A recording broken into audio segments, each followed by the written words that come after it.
Alam ko po lahat naman tayo may gusto mapagtagumpayan ngayong taon yan. Health goals, relationship goals, career moves, financial stability.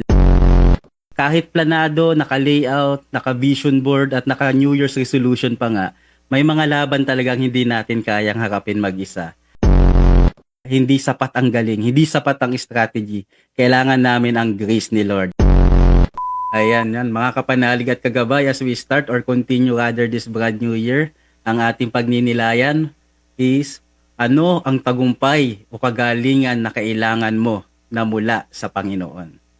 Ayan, syempre, alam ko po lahat naman tayo may gusto mapagtagumpayan ngayong taon yan. Health goals, relationship goals, career moves, financial stability, lahat yan kasama sa listahan ko.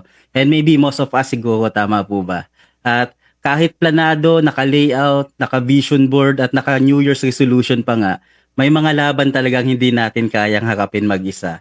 Siguro yan ang pinapaalala ng ating first reading ngayon sa 1 Samuel chapter 17. Ito yung moment na hinarap ni David si Goliath. Lahat ng tao, pati si King Saul, walang bilib sa kanya. Kasi si David, that time, bata pa lang, tapos walang armor, walang military training. Pero harapan niya sinalubong si Goliath. Isang problema na imposible sa mata ng tao. But what made him victorious? It's not just the slingshot, not just the stones. It was his declaration of faith na the battle belongs to the Lord. At grabe no, dahil naniniwala siyang kasama niya ang Diyos, nagawa niyang manalo sa laban na hindi nila kaya mapagtagumpayan ng mag-isa. At ako, Brother JC, bilang young, newly married at magulang, mas lalo kong nararamdaman sa past few years of my experience na hindi pala ako Superman. Ang daming bagay na hindi ko po kaya mag-isa. Kung saan ako kulang, doon naman may strength ang asawa ko. At minsan, pati anak namin nagtuturo ng lessons. Yung innocence, trust at joy nila.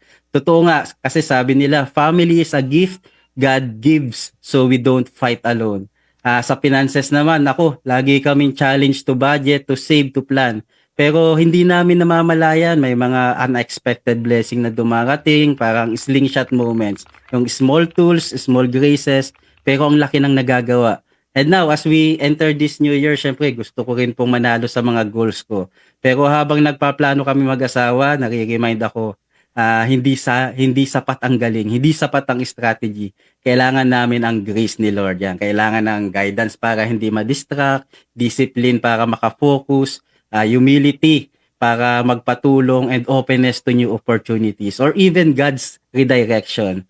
Kaya babalik tayo dun sa tanong natin, ano ang gulayat mo? Ano ang area ng buhay mo na kailangan mong sabihin gaya ni David, Lord, the battle is yours. At mga kamatalig, hindi natin kailangan maging Superman. We just need to be surrendered children to God. Kasi sa laban ng buhay, hindi kailangan lakas lang natin, kundi lakas na galing sa Diyos. Yan. Amen po ba?